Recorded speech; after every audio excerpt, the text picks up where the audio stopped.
Hey everyone.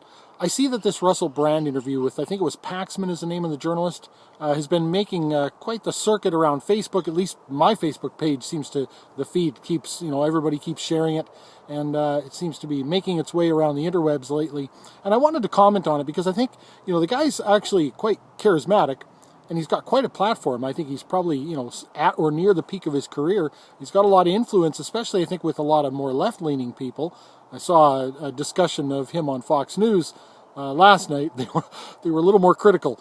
A lot of the people on my Facebook feed anyway are sharing this, and with all kinds of a fanfare about how wonderful he is and how smart he is, and how that these things needed to be said.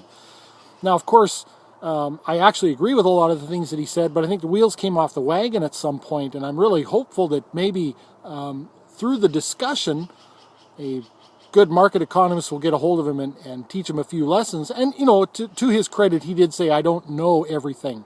There are people more qualified than I, but he did also point something very important out. There are also people more qualified than those currently in power. Now, when it comes to sort of my agreement, I have actually not voted in a federal or a basically state election for quite some years now.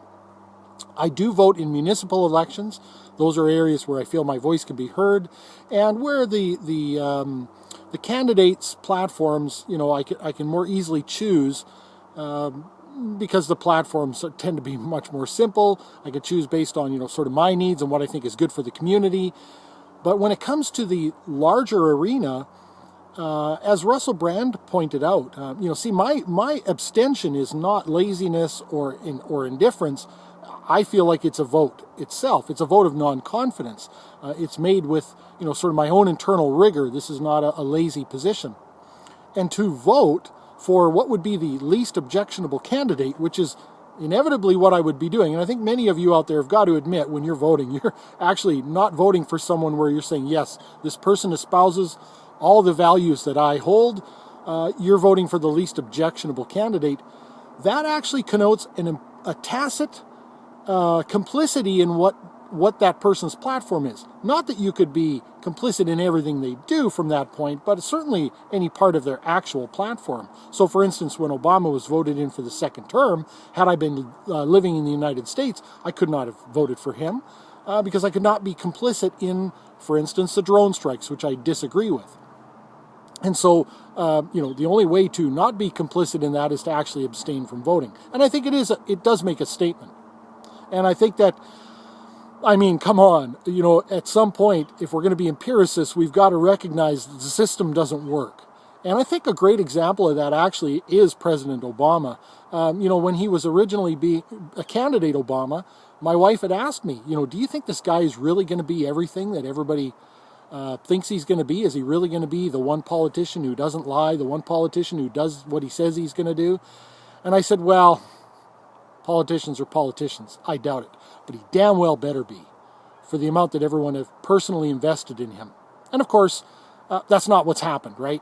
And again, any Obama supporter has got to admit to themselves that he has not told the truth, that he has lied.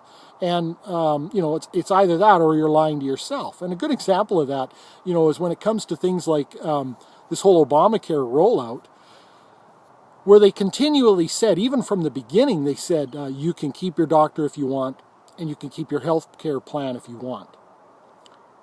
That was a lie from day one, because these were not promises he could make. He's not in a position to assume that any healthcare provider would continue to offer the same plans in light of all the legislation.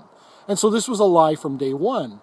And for me, as a voter or a potential voter, I check out at that point. You are a liar. And that's just the bottom line. When did we stop holding our politicians to actually a higher standard than the guy next door? If you were doing business at a certain place, if one of my customers came to me and caught me in a lie, that I told them that I was going to do something and I lied about it and said, what would they do? Just go, oh, well, he's a good guy? No, they would call me to task on it. Somehow there's a free pass given, and we've got these really foggy memories when it comes to politicians and doing this sort of stuff, and we just keep going along with it. And, what's the definition of insanity? keep on doing the same things and expecting different results. So I agree with him on that. I've actually abstained from voting for a long time. And of course, Paxman says to him, well, you want to change the system? And he said, yeah. And he says, well, start by voting. You can't fix a corrupt system from within by complying with it. That doesn't work, right? So, obviously I don't know what the solution is. I'm just one guy. I just know what the solution isn't. And the solution's probably not going to come in my lifetime. And I'm okay with that. I mean, we can only work with what we're given. I'm working with what I've got.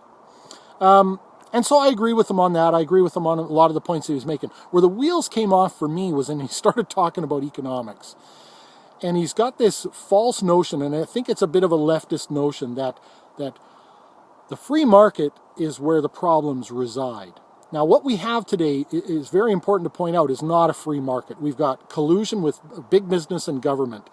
The fact that there's even such a shelter as a corporation is sort of indicative of that, right? It's meant to shelter people from the results of their decisions, the results of their actions. And of course, political campaign contributions, tend to sway things. I mean, Obama has done many things to reward people who made sure that he got into office. And this has happened, and will happen ad infinitum until we recognize that there's a problem, that the machine's broken. And so a true free market could not operate that way. A true free market that's not in collusion with government, that doesn't have an arm in government to sort of help it out. And so this whole idea that profit, as he said, is a filthy word, I think he said. Everything is sort of profit leads to deficit. Again, there's a bit of a disconnect here. Deficit is a product of government. Profit's very important. The profit motive is very, very important. And again, deficit, the only way you could link deficit to profit is that, of course, profit, when companies by and large become profitable, that raises the GDP of the country, and the government looks upon that as collateral, as an asset base to borrow money. And so, obviously, if any one of us in our household operated under the deficit that the U.S. government does by percentage or whatever, it wouldn't last very long. You'd be out on the street with the sheriff, and they'd be throwing your stuff out on the lawn. So, there's an obvious problem here, but the problem isn't profit. Now, when it comes to the profit motive, I agree that there are some gross profits, both hideous and large. But again, those are usually generated by a collusion between big business and government. A true free market wouldn't operate that way. A true free market would actually sort of lift all ships. And I'd commented to somebody on their Facebook page, they had shared this video, and I said, yeah, I think he's, I tried to make sure, give positive points where there are positive points, and then make a critical analysis where I feel that it should be. And they'd said, he's great. And I said, well, great, he makes some great points. The problem I have is when he starts talking about economics, he's not as well schooled as he should be. And somebody responded and said, well, tax the ultra wealthy and tax corporations. What's not economic about that? And, someone else commented about, profit is evil. Well, it's funny. People will say things like that, but they don't want to apply it to their own lives, right? So someone might say profit is evil, but they want to make sure their 401k or their RSP is earning them money, right? And I don't think many people would hold down a difficult job if it didn't pay well, right? So for instance, that was my response, as I said, well, if profit is evil, if we were going to wipe out profit, I'm closing my doors. And for any of you who run a business out there, you would know this. It's not an easy slog, right? It's a very difficult. I work way too hard for too much risk to just subsistence live, right? If I'm going to get the same glass of water and loaf of bread as I would if I was a Walmart greeter, I'm out of here. Without the profit motive, as much as I enjoy helping people and doing what I do to keep people's cars running efficiently and make sure they can get to work, without a profit motive, there's just not enough in it for me. And I think that's the point that a lot of left-leaning people sort of miss. And I'm not sure why. Maybe they don't run businesses. I don't know. But, if it weren't for the profit motive, there would be a race to the bottom. It reminds me of that movie, American Beauty, where Kevin Spacey quits his corporate job and he goes to take a job at a fast food restaurant, and they say, well, you're kind of overqualified. What would you want to do? And he says, I would like the position with the least possible amount of responsibility. And yeah, without a profit motive, that's where I'd like to go. And again, getting back to the whole deficit thing, it's no mystery that, the country with the highest GDP has got the highest deficit, right? But that's because that is an asset base for the government to base the ability to borrow money on.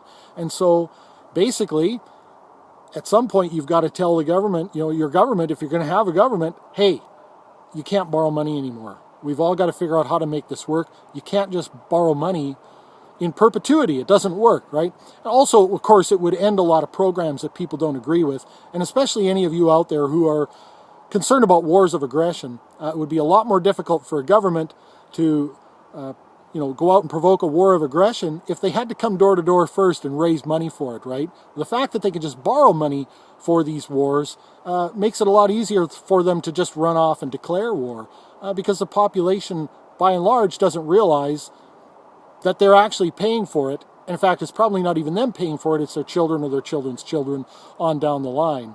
And of course, one of my positions personally is that I believe deficit spending is child abuse. So again, I can't give my tacit complicity by voting if I believe that deficit spending is child abuse. I'll leave it there for now. I'm sure I'm going to set my comment section on fire with that little commentary, but that's just my thoughts. I think, again, he's well-spoken. He's a charismatic dude. I love his passion. I mean, that's fantastic. Want to change the world, impassioned about it? Awesome. Now let's just be empirical about it and make sure that we're doing the right things.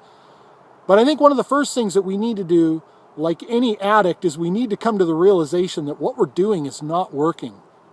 Thanks very much for watching. Have a good day.